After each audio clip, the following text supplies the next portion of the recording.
The show is made possible in part by its supporting sponsors: Blue Water Power Group of Companies, Joe's Discount Tire, and AskGuy.ca. It's pretty obvious where we're sitting right here in the cool 106.3 studio, right? How was that? And I actually had to convince this guy to sit down with me, Rob Jenkins. Thanks so much for giving me your time. No problem. Thanks for being interested in me. Well, you said that when we talked. I had to kind of pressure you a little, and you're like, but I'm boring. And I'm like, I don't know. Everybody's got a story. What's boring about Rob Jenkins? I don't know. I mean, I see how long the show is, and I'm like, I don't think I can talk for 45 minutes or an hour. Right. But. Is this weird for you? Because you're normally the one asking the questions, right? Yeah, it is weird for me, actually. Yeah. I don't get interviewed very often. So. No. Well, we'll do what we always do, go back to the beginning. Are you from Sarnia, or where originally are you? No, I grew up in Wallaceburg, so just downriver. So you're a tough guy, are you? Yeah, I don't know about that. But yeah, so I grew up there, went to Our Lady of Help Catholic Elementary School. Okay. Actually lived pretty much across the road from it. Yeah. And then from there, ended up going to UCC in Chatham, Catholic school for grade 9 and 10. Ended up finishing off in Wallaceburg, though, for grade 11 and 12, mostly because I played a lot of sports. Oh, yeah? And in grade 9 and 10, I played volleyball, basketball, badminton, so that covered the whole year. Wow. And it was practice every day, and it was late buses to take from Chatham to get back to Wallaceburg. So after a couple of years, I just decided to finish off in Wallaceburg. Yeah. So I love the school in Chatham, and Wallaceburg is great too. But that's how I ended my high school. Were you good at sports? Like, were you good at the basketball and the volleyball and the badminton? I was pretty good. Like, I was the starter for the most part on all the teams I played on. So I'm always. It's funny you said badminton.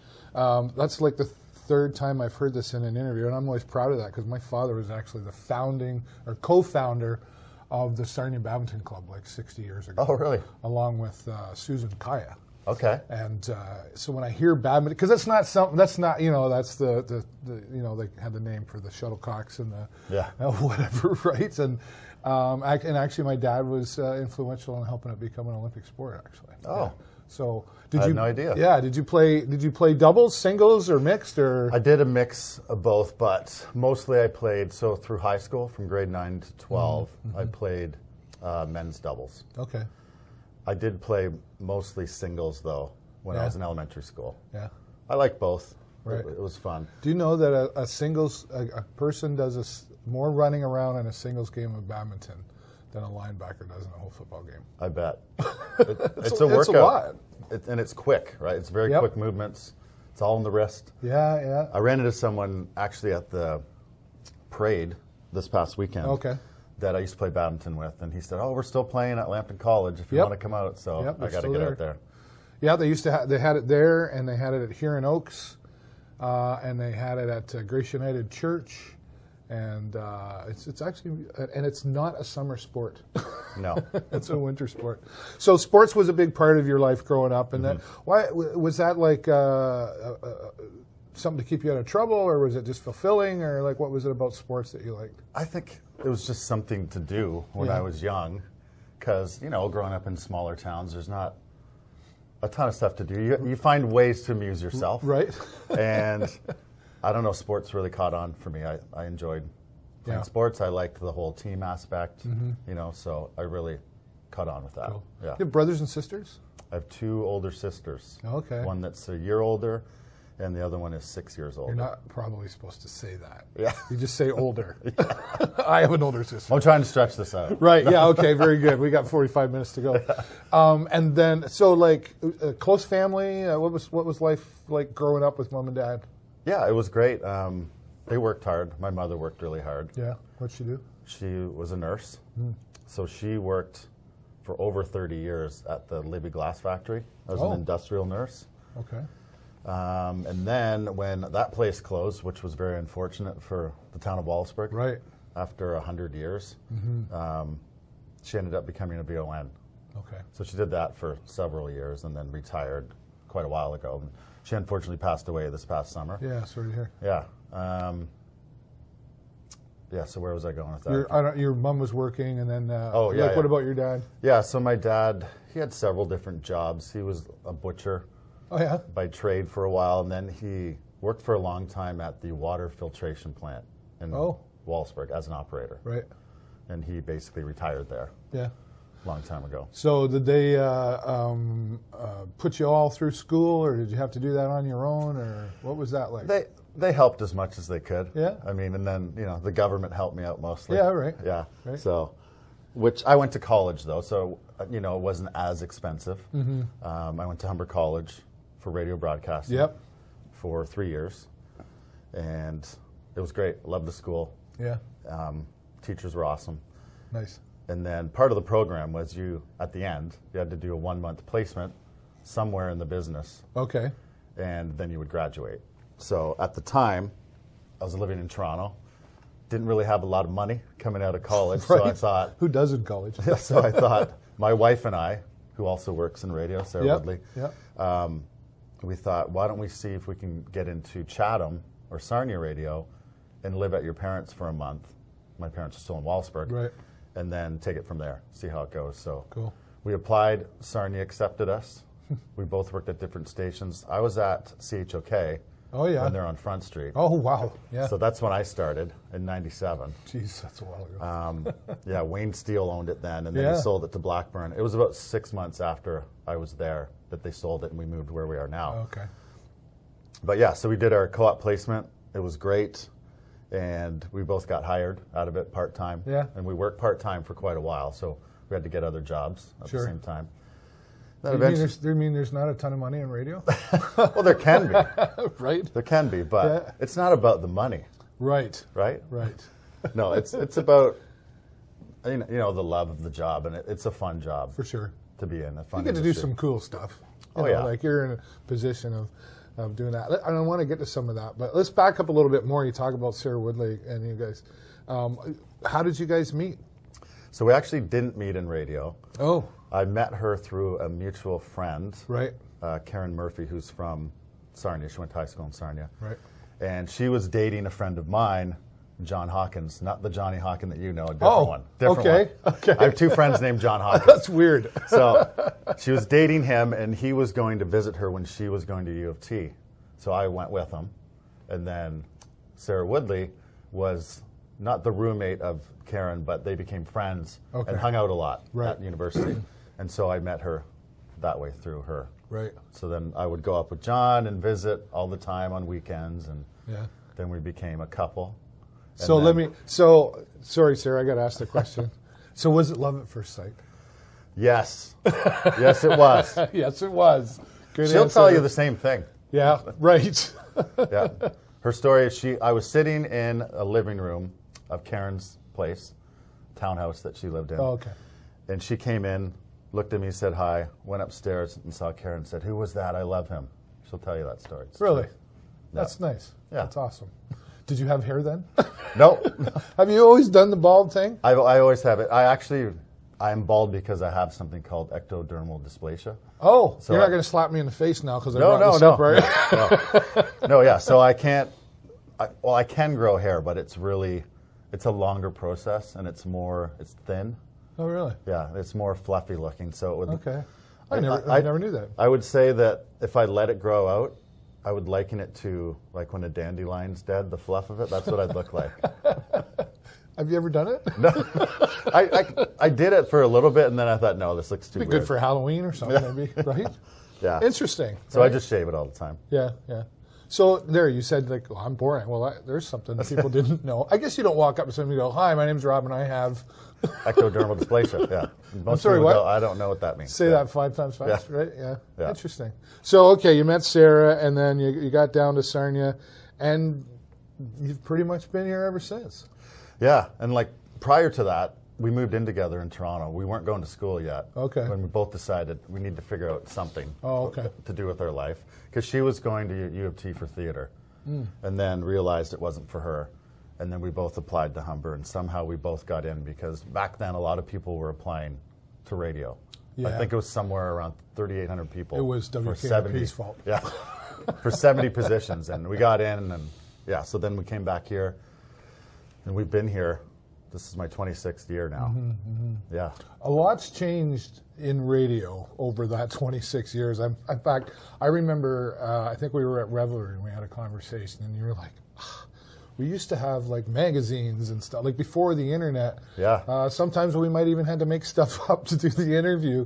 Do you miss that, or do you prefer being able to Google it and just know what you got to talk about? Well, I still use some of those old resources, but I mean, the industry, and I think any industry these days, things are moving so fast. Yeah. So we're doing so many things at once that you need to have, the ability to Google or all these other resources quickly.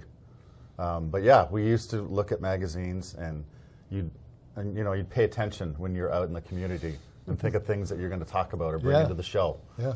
Which I still do that, but now we have different show prep services, we call them, that give us that entertainment news and whatever we're looking for, right? Yeah. I think people would likely be interested to know how much you as a DJ, is that what they call you, a DJ? or is it an on-air personality? Or it's that, or announcer, on-air personality, Okay. How much do you get to pick the music? Well, I'm the program manager now, so I could put anything on, really. But we do have a format that we kind of stick to, right? So, which has changed from K106 to Cool 106. I love Cool. Yeah. I love it. Yeah. Thank you. So, yeah, it's a hits station. So it's 70s, 80s, 90s, some 2000s. Right. Sometimes we sneak in a new song here and there, but for the most part, it's targeted towards the demo that the 80s and 70s was their pocket of music, right? For sure. So really, we go back and look at all that music that came out during that time period that we want to focus on, and pick all the hits, and then you pick some stuff that's, a little B-side stuff or album cut, and throw those in the mix as well. Yeah. It's basically Is it hard to do, to decide what to leave in, or what's harder to do, what to leave in or what to leave out? I think probably what to leave out.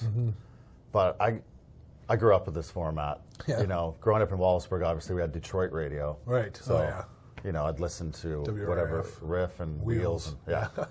And I've always loved that music. And with my older sister, she always listened to that too. So I kind of got used to that music. So, I mean, all the hit songs. For sure.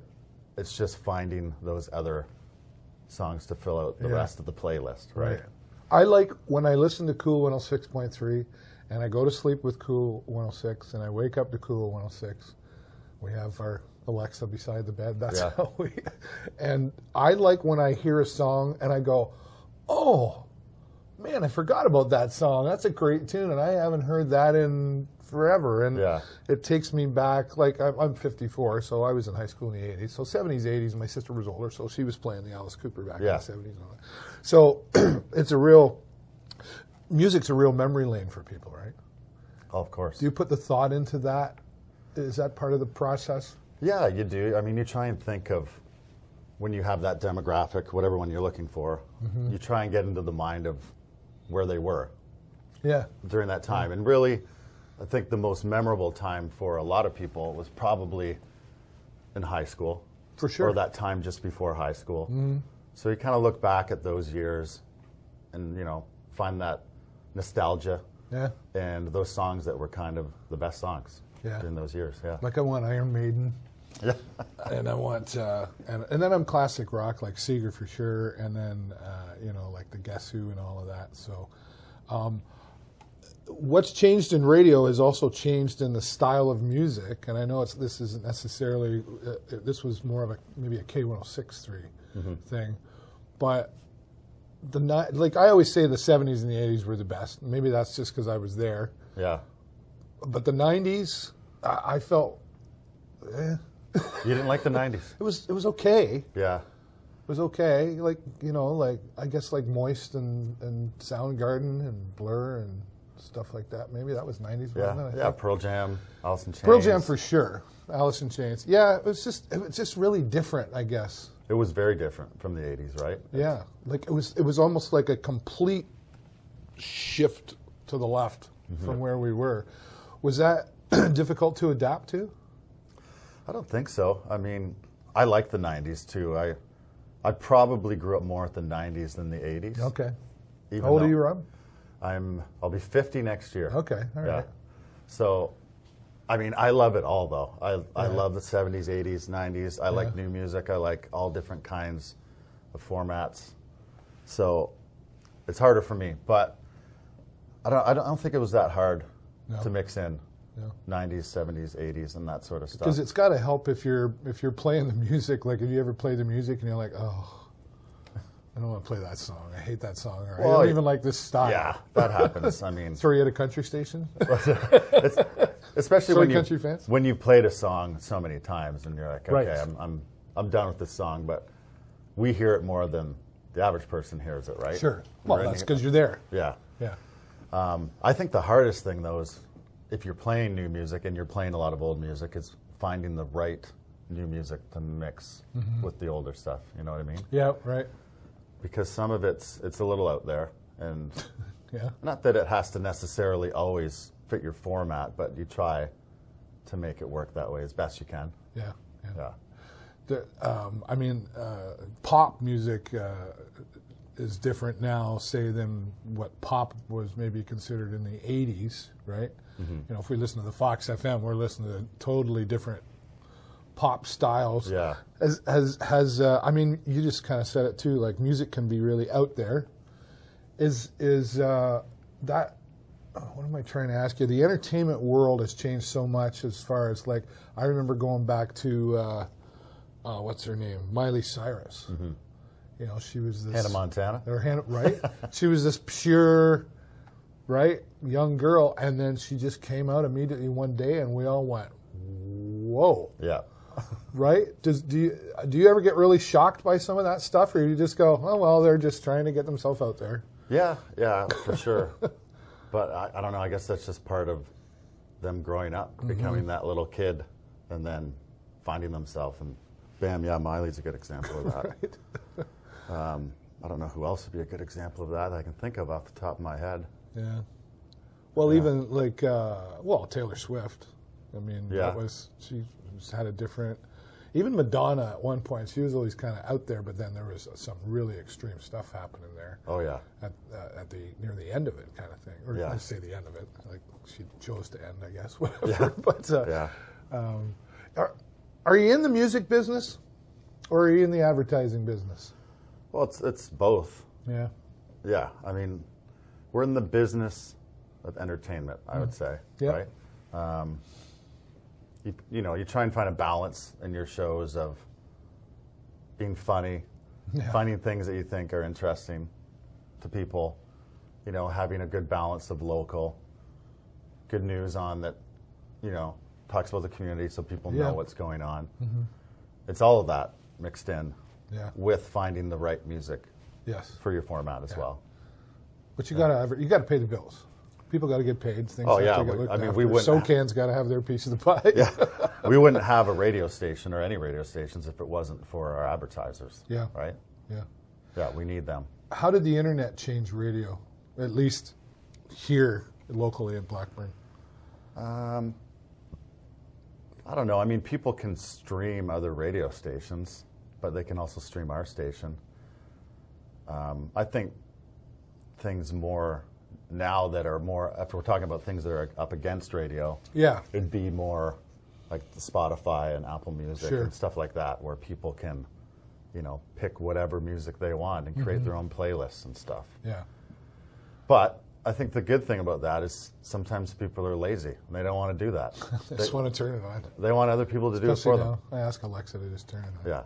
Yeah. But that is the good thing for us against streaming services, is that, hopefully we can play the music you want, but also provide that other source of entertainment too, right? And there's a community aspect that Spotify or Apple or whatever doesn't have, and honestly could never have, I don't think, with the, especially the size of like Sarnia, Lambton County, if you will, like 73,000 or something like that. It's a very tight-knit community.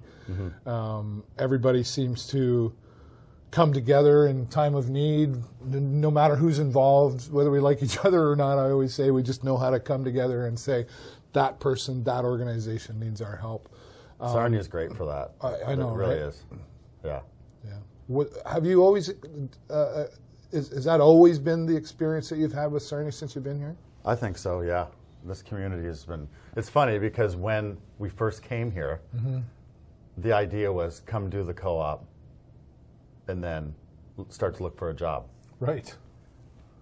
But we liked the co-op and the city, and would stay for a little while and keep saying, well, eventually we'll move on and go somewhere else. Right. But then here we are, 26 years later, still here because we love it. It's a great community. Yeah. People are great. Yeah. It's awesome in the summer. There's lots to do. Right. Cost of living, compared to other cities, it's No great. kidding, right? Like that's crazy. Yeah.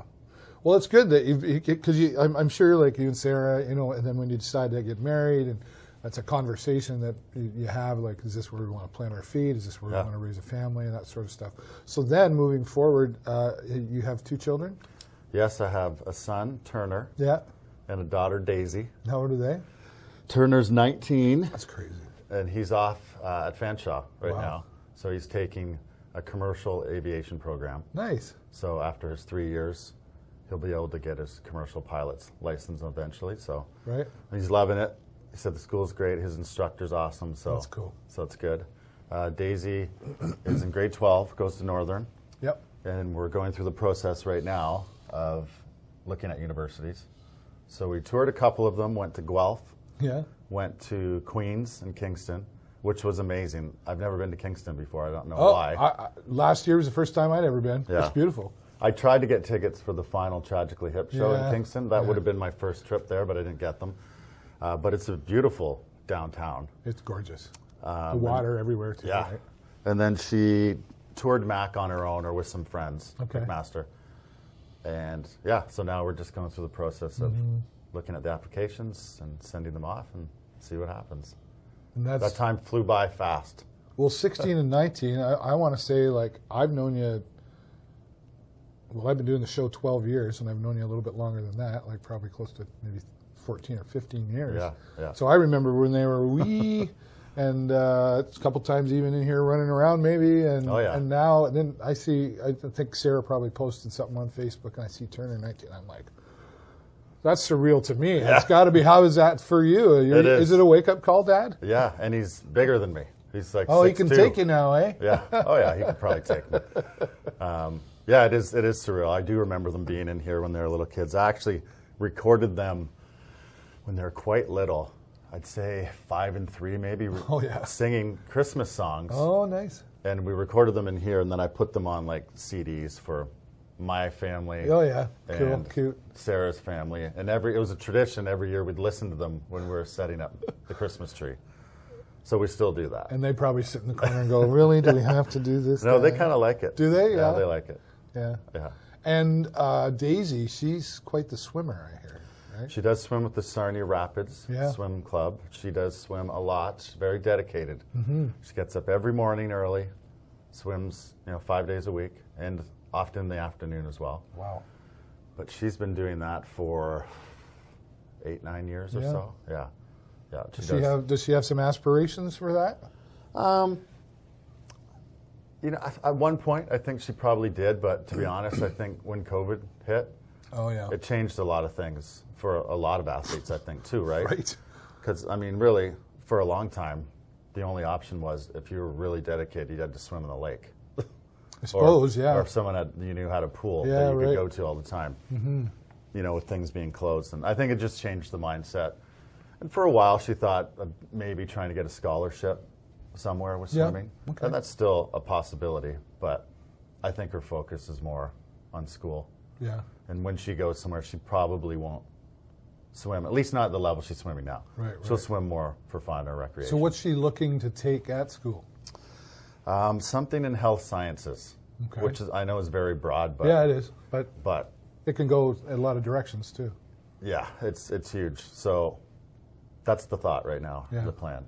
It's figuring it out, right? Yeah. You know, you don't have to really, you know, you make choices when you're young. If we all knew that and listened to our parents, who knows, right? But you got to kind of let them go, okay, let's figure it out. And we'll just go with how it goes, I guess. I've had her talk to some friends of mine, and one who's a doctor, just to get an idea of what his route was.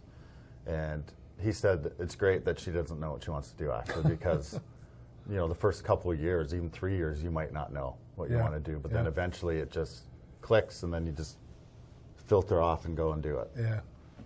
Because a lot of the programs for health and science, the first couple of years, everyone's doing the same thing. Oh.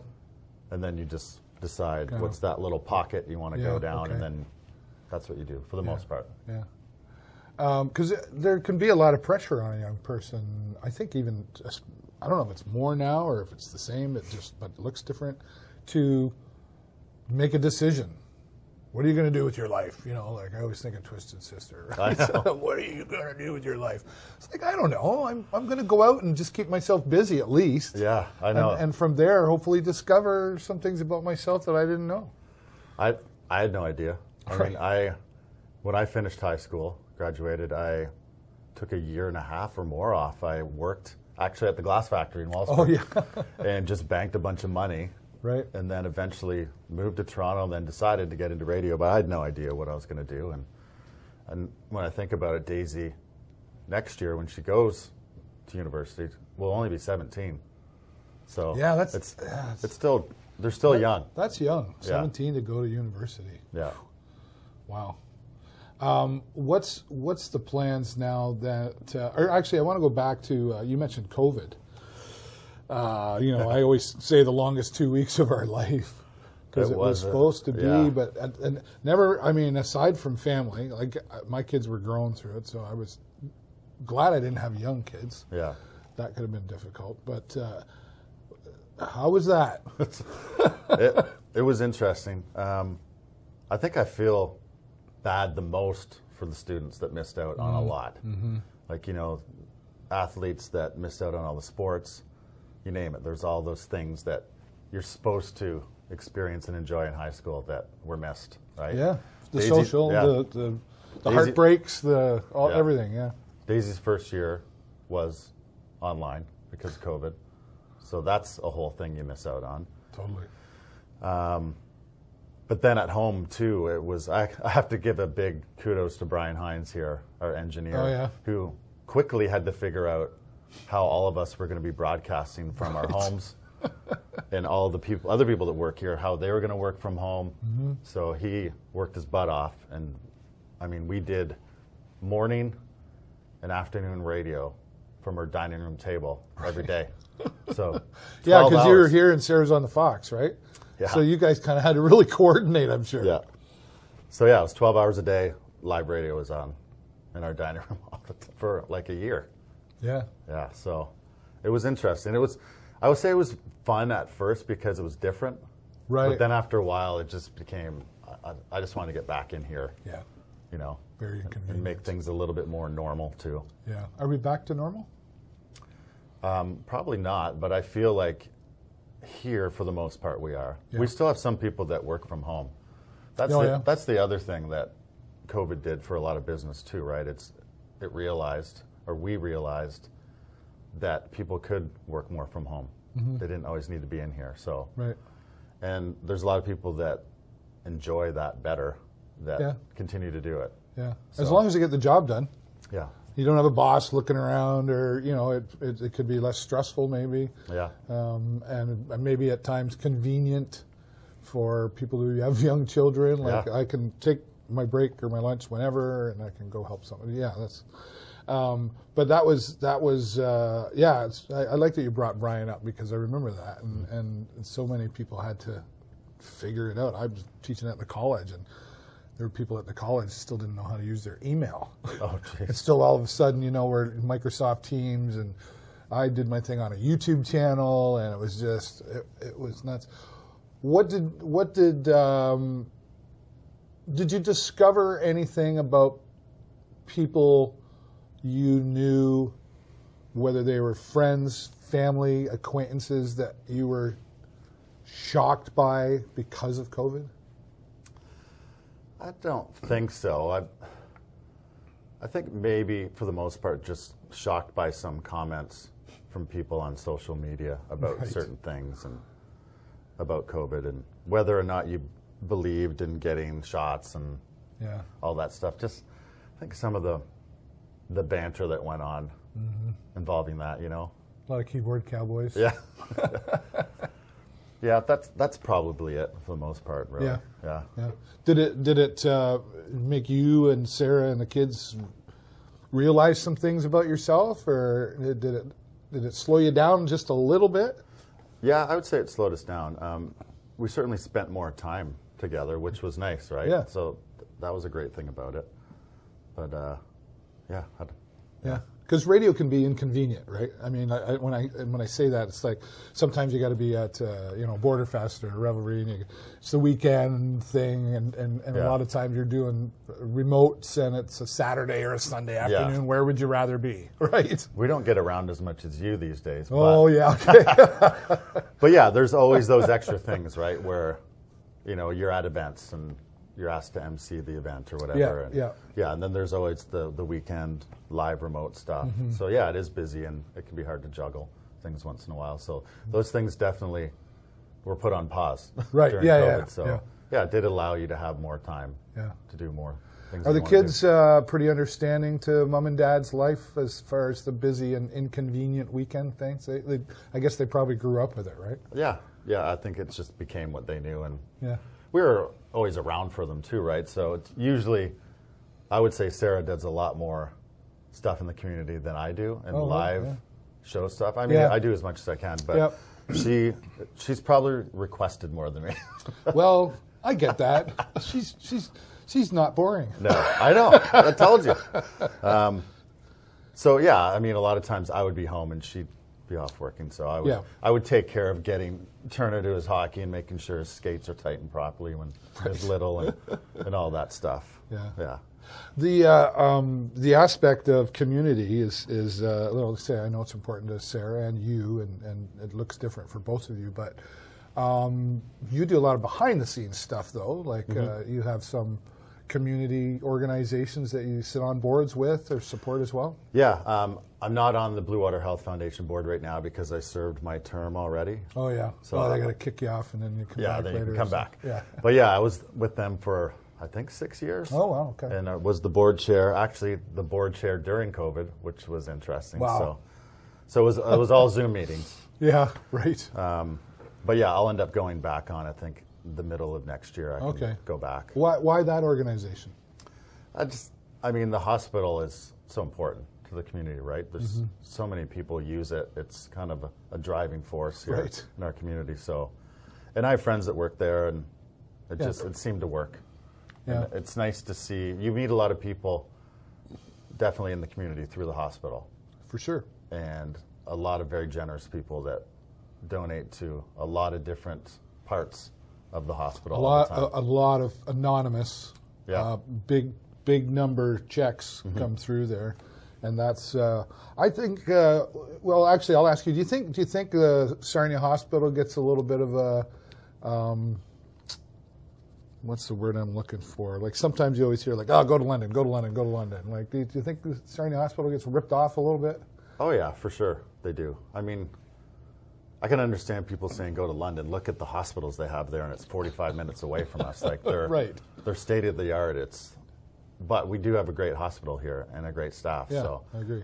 I know it's usually when you see people complaining about stuff, it's like I waited at the hospital for 8 hours for something, blah blah blah. But I think there's good stories too. They don't get probably as much attention. It doesn't sell. Yeah, that's right. That's why Jerry Springer did it for years, right? Yeah. What else are you on or support? What else am I doing? I mean, over the years, I've been involved with a lot of coaching and stuff for sports. You used to do like didn't you and Zimmer used to do like a 3-on-3 hockey or something like that? We did, yeah. We did the 3-on-3 street hockey. We took it over from Tourism Sarnia Lambton. Oh, okay. And did it for a few years, and then, I keep saying COVID, but that happened. Yeah. And then we weren't able to pull it back together and do it again. It was tough, I know. Yeah, so that was kind of a bummer too, right? Like, 'cause I know you guys put a lot of work into that. Yeah, and we were trying to get other people to do it, but and just give them what we had, but there's no biters on it. So on to the next, right? Yeah. You were heavily involved with some others in that night in Sarnia. And Yes. I was there, and I got to tell you, I mean, I'm a hip fan, but I don't think anybody's as big of a hip fan as this guy right here. I am a big hip fan. I've got my Gord hat over there hanging on the coat rack. That's cool. That was an amazing event, and it turned out so well, or at least outside looking in, it seemed like everything was smooth. It was. It was a little nerve-wracking that night. Sure, yeah. Mostly because of the weather and Yeah, the I rain remember stuff. it kind of drizzled a bit. But yeah, it was fun putting that together. It took a long time and a lot of meetings to do that event. But it started with just a group of 4 of us talking about, knowing when the last concert was. Yeah. First off, trying to get tickets to go to Kingston. Right. And then when we couldn't get them, we said, well, we got to have a party. And we knew about those big inflatable screens, Yeah. so we thought, let's get one and just have a party at someone's house. And then we decided, okay, we can make this bigger. And then we ended up buying another screen, so we'd have the 2 screens. Right. And, got the permission from the city to do it in the park, and then developed a committee, and then we had all kinds of volunteers. Yeah. Like there's probably 70 people involved with putting that event on.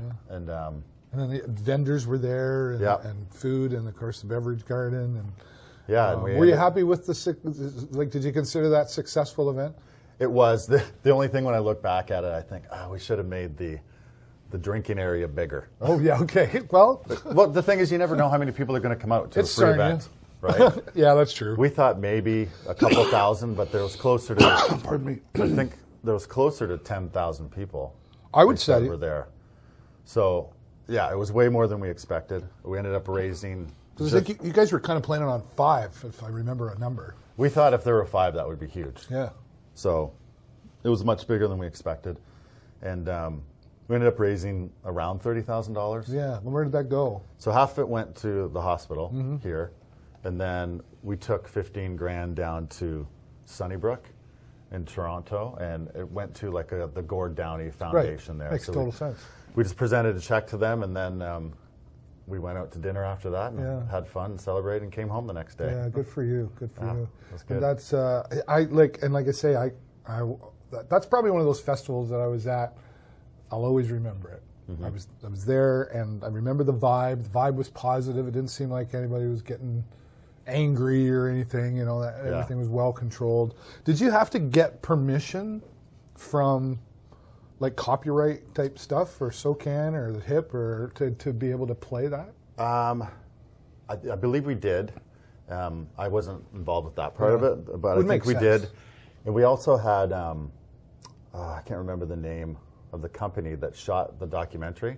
Yeah. Because they did a documentary all about not only the concert itself, the final concert, but the communities that were doing their own little events. Yeah, right. I remember In that. support of it. So we were in that. Yeah. I was wasn't cool. personally. Zimmer was in it. Yeah, And our friend yeah. Rob McGill was in it. Right. But they interviewed us after for about 45 minutes, and none of that got in it. It'd be kind of cool if they came out with an extended version Right. of all the stuff that Or they if you did could- in the other communities Or that if you did could make get a it hold in. of that footage somehow. Yeah. Just to have. But yeah, so they did do the big video of that and documentary, and I've seen it, and they did a good job. Yeah, it was amazing. Yeah. It was amazing. And music fan, of course. You you started playing in you have bands, or The Room is the first one Yeah. I really remember. Yeah, I mean, I played in some other bands when I was younger, like in Wallaceburg. We used to play in my parents' garage. Yeah. And it became kind of the hangout for a lot of people to come Okay. out on a Friday, Saturday night. Nice. It was a funny setup. It was a big garage that my grandfather built, so it was like the usual 2, car garage, but it was longer than yeah. a typical garage. So it was a nice sized room. Said some room, yeah. And my father was into racing pigeons. Racing pigeons. There's one I've never heard. So he did it for years. Like I remember when I lived in the country when I was 5 years old, he had Okay. pigeon coops out there. But the back half of the garage, he made his pigeon aviary or pigeon coop. And for the band to come in and for people to come in the garage, I made them come through the back. So you actually had to walk through the pigeon coop to get into the band jam area, which was kind of neat. And the pigeons seemed to not mind the music, so. I guess, right? Yeah. You wouldn't think of that. All right. But yeah, so I played in bands there, and then eventually we started a band here with some people that worked here. Yep. And I still play with a couple of those guys to this day. We did have a band called The Room. That band's kind of filtered off. They were a lot of fun. The Room was a lot of fun. Yeah. And that's really what it was time. all about, right? You played like Canada Day and Rib Fests and this fest and that fest and other fests and bars. And We just did party songs. Yeah. You'd know all the songs, right, that we did. Yeah. Billie Jean? Yeah. Yes. I could never get him to do Billie Jean. He did it once, and he's like, I'm never doing that again. We did a horrible version of it. That is why. But yeah, and then now I actually just joined a band a couple months ago, doing our own original music. Cool. So they're called A Million Ghosts, if you've heard of them. Okay. They've been around for a few years. I have heard of that. I don't remember where I saw. Did they ever play Sarnia before? Oh, yeah, they played here. Okay, so that's probably it. I wouldn't know who it is, but. Yeah. So you write then? I just started writing some stuff. They've already had songs that were written, so we're working on those. But last night, actually, we had a practice, and we were working on a song that I wrote. So cool. Yeah. What's it called? It's called Slow Burn. Slow Burn. Okay. All right. And what kind of genre? What kind of chart are we going to put you on? Yeah, it's hard to describe, but if I was to describe Mike Martin's guitar playing style, Okay. it would be a mix of David Gilmour from Floyd, The Edge from U2, and I don't know if you know the band Catherine Wheel, but No. that's the kind of Okay. sound. They're a band that's popular out of the picture. 90s. Cool. But yeah, it's that kind of sound. So when will that? Is this going to be a single? Are you going to play it on the radio? Maybe. Are you allowed to do that? I know a person. Right? So, yeah, I mean, I'm going to focus. My plan is to focus more on getting more local bands on the radio in the new year too. So, Well, there's already sort of a like Beyond Mainstream, which is Sunday nights is kind of like that. But you're talking about doing more than that? yeah, just getting some of them in some regular Cool. rotation and stuff. But yes, we are going to record in mid-January, actually with Mike Mackay's. Oh yeah, And Mike's fantastic. Yeah, he he's does so great. many. Yeah, and then start doing some shows around. I is can't the wait. plan. I'm excited for you. Yeah, That's thanks. cool. Because I remember you tried out for.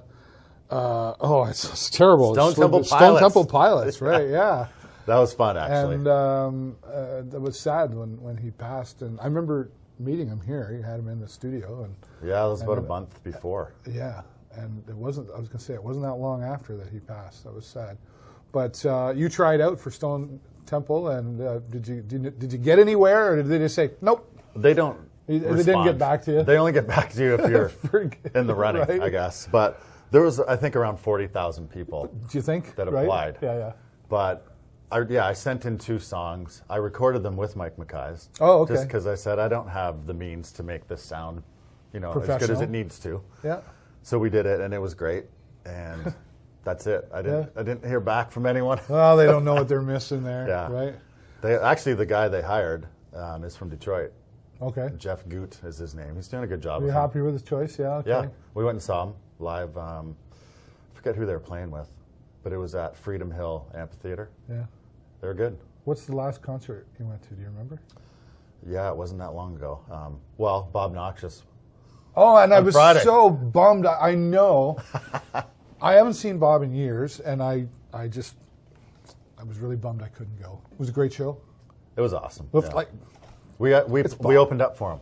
oh, did you? Yeah, A Million Ghosts. So it Oh, was, nice. but no, he sounded great. I haven't seen them in years. So. Right. Yeah, the last time I saw him was, it was definitely pre-COVID. And I think I saw him down at like East Sides in London or something like that. Yeah. And I remember going to Bob's house twice, actually. And the first time, well, that's another show, but it was different. Well, we had them in here years ago. Right. Tell that And- story. It is a good story. Bob and I were laughing about it on Friday. I can't even remember how many years ago it was, but they were playing a show in Sarnia. It was, I think, at the Industry at the time. Yep. And we had them in the studio for an interview, pump up the show and stuff. And I think it's the only band I let come in and drink beer in the studio. Oh, okay. But anyway, prior to them coming in, I said, make sure you bring the cannon. Right. Because he fires off this cannon at the show all the time. And so he brings it in, and I'm standing back here. The studio was different back then. This is newer stuff. Yeah. But I'm like, Bob, I'm going to fire it off against the wall here. He's like, you don't have to do that. Just shoot it straight up. I'm like, okay. So I fire this thing off, and it blasts through the paneling in the ceiling. Yep. I didn't think it was going to be that powerful. and everything that was in it blew up into the ceiling tiles all over. Apparently there were some joints in it. Okay. But what we didn't know was when I did it, right above where I hit is the alarm system for the entire building. Oh. So when I fired it off, it cut out our alarm system. And this was a Friday evening. There wasn't very many people left in the building. Whoops. So I left, didn't realize that our alarm system was no good for the whole weekend. Until Brian, again, saving the day. Yeah, he does that a lot. Figured it out and was wondering what happened in here, and I had to explain, well, we had a band in here that has a cannon, and we decided to fire it off. It's Bob's fault. Yeah. So anyway, it was pretty funny. And then, if I remember a piece of that story, great story, by the way, wasn't like a while later, you were still finding things falling out of the ceiling or something? There was still stuff up there or something? Because there was all this confetti or tissue paper stuff in the cannon. That, every once in a while you'd see one come down through the vent. and you're like, oh yeah. And knowing that there were some other things that were in the cannon. Right. Like one of the announcers was up there with a ladder looking around. Trying to find some joints. Yeah, there you go. Well, there you go. Whatever you got to do to get through your shift, I guess. That's right. Yeah. You've done some great interviews over the years, I'm sure, with some big, well-known names. Is there one in particular that you go, I'll never forget? Yeah. Well, first off, I'd have to say thanks to Michelle and Jim Stokely for bringing all the amazing bands they brought to Bayfest, because I wouldn't have met as many as I have if it wasn't for them bringing those shows here. So the one I remember a lot is when I was doing a show, I forget what year it was, but when Aerosmith was here. Yep. So Aerosmith did the show. It was awesome. And then after the show, we had programmed in like an hour and a half live Aerosmith music for people on the way home. And Steven Tyler got in his limo to go to the airport, and the limo driver had our station on. So he was hearing the live music. And then we also had our summer patrol that were doing call-ins to the station saying, the concert, it was amazing. They were talking to people that were at the concert. Steven Tyler heard it, thought it was awesome. So he reached out to, or he said to his publicist, make sure you get a hold of the information for this radio station. I want to get a hold of them. So then the next day, Def Leppard were playing. Yep. And I was doing a show backstage that afternoon. And then Max Major, who used to be our morning guy here, was a co-op student at the time. Oh, wow. Was operating here for me. And he gets a phone call. Steven Tyler calls him up. He's like, Steven Tyler's on the phone, wants to talk to you. I'm like, what? He's like, yeah, Steven Tyler from Aerosmith. Don't mess with me, Max. I know. I'm thinking he's joking. But he was. But he also said, I actually can't talk right now. I'm going through security and stuff out east because they were playing a show out there next. He said, but I'm going to call you back. And so I'm like, okay, perfect. So hours went by. Are you he didn't call back. I'm like, is he going to call back? Or I'm like, what am I even going to ask him? I wasn't. Did he get arrested? I wasn't really prepared for it. But he did call back. Mm-hmm. And then we got him on air, and he basically just raved about Sarnia, how he thought the show was so fun, the crowd was amazing, and he just loved it. And I don't even remember what I was asking him. We talked for 15 minutes, and then finally I was like, I've got nothing else to ask you. Thanks for calling. It was awesome. It was pretty cool. Were you a little starstruck? Yeah. Yeah. Yeah, I was. Yeah. Why wouldn't you be? Yeah. Steven Tyler. Yeah. Amazing. Yeah. What about meeting in person? Like...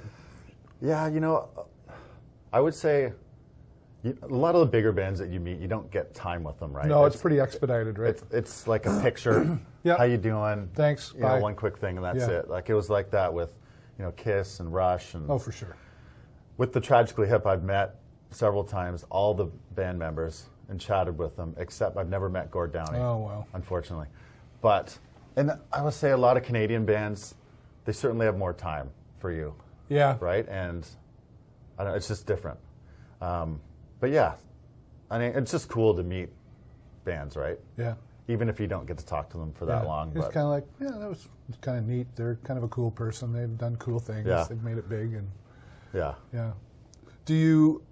Is there anybody that maybe you haven't interviewed that, boy, would I love to interview them? That's tough, eh? That's like asking me what my favorite song is. Right, yeah, okay. Jeez.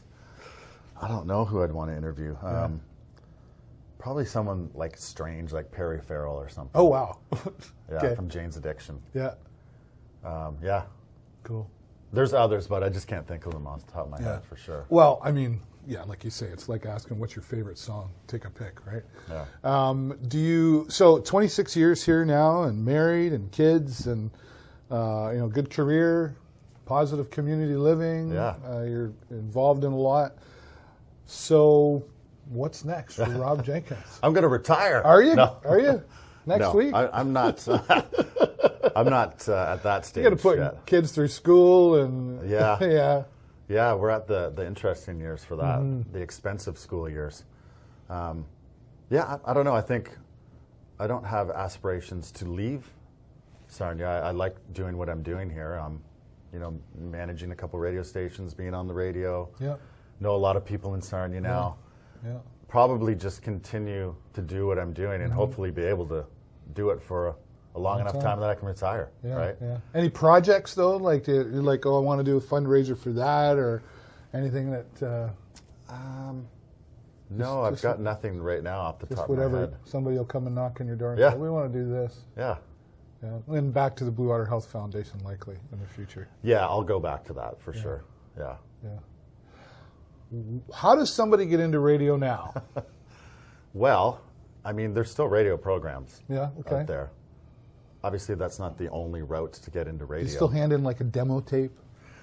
Yeah, people still do that. I mean, when we're looking to hire people, we do ask for audio, right? Makes sense.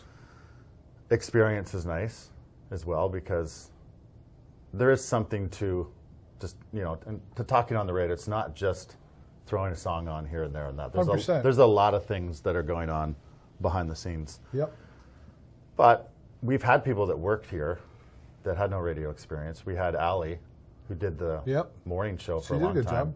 She came in off the street and, because she's also a character, right? And entertaining.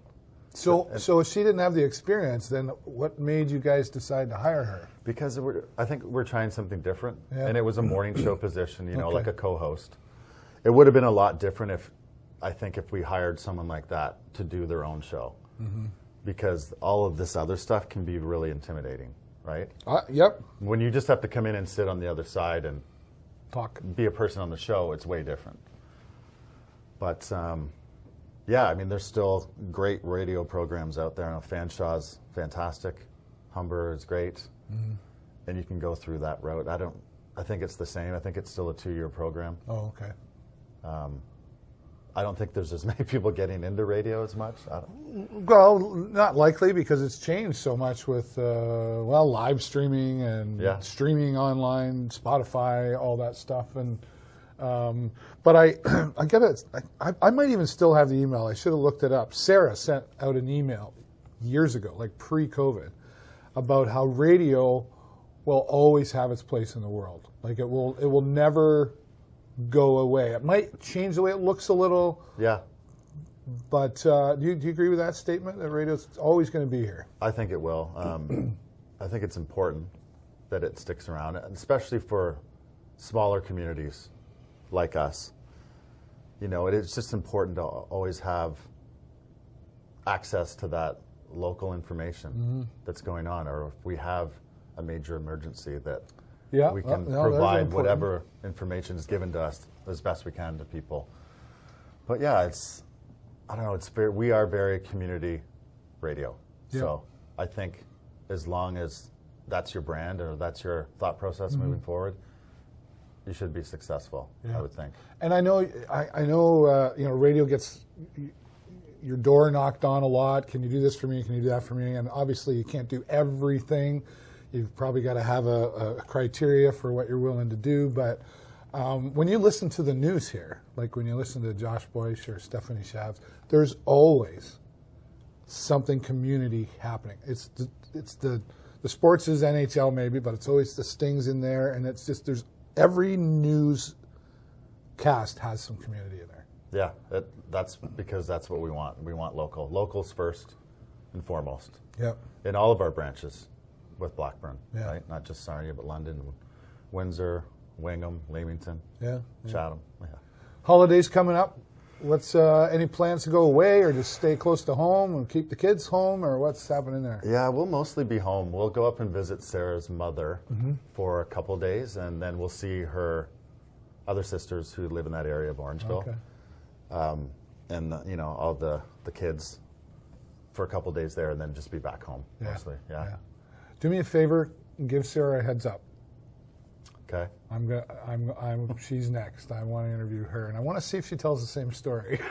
She better tell the one about love at first sight. That's what I mean.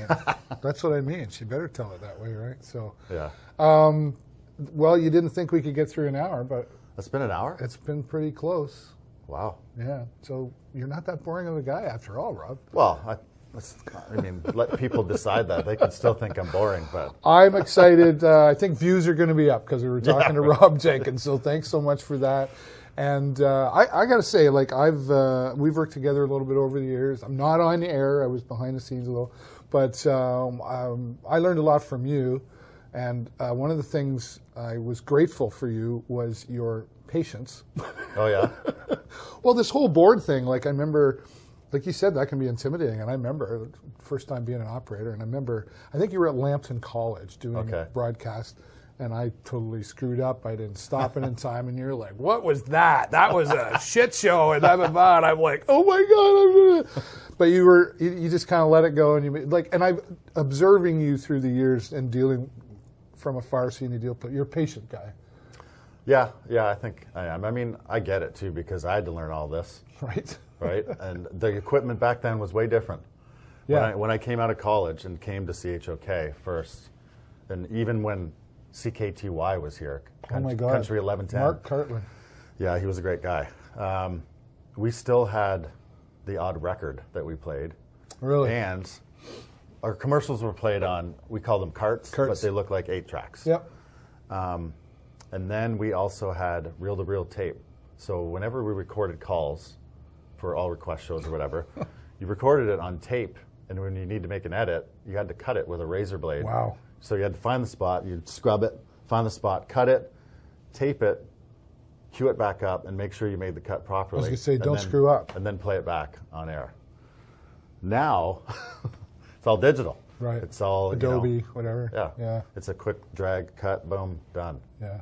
So it was, you had to be patient back then. Yeah, right. And even now, even with digital, there's a lot of things going on. Sure. And things that you can do that I still don't even know about with programs that we use. Well, you got to remember to turn a certain button on, and you got to remember to turn it off too. Microphone. That's the most important. Yes. Yes, for sure. Microphones have been left on in here many times. Yes. There's another show and another story. So maybe I should interview Brian and see if he's got some stories about the DJs around Brian here. Hines, yeah. Yeah. He would have a few. Yeah. I'm sure. Rob, thanks so much, buddy. I appreciate you and glad to know you. And thanks for watching, everybody. And I say this every time. It's kind of the tagline. Click the like and the share button is the most important, though, really. Like and love, but share it so we can share Rob Jenkins' story and everybody else here that I interview on the show. But as always, that's all the time I got for you this week. Have a great week and an even better weekend. We'll see you next time right here in the show. Bye for now. Listen to Cool 106.3.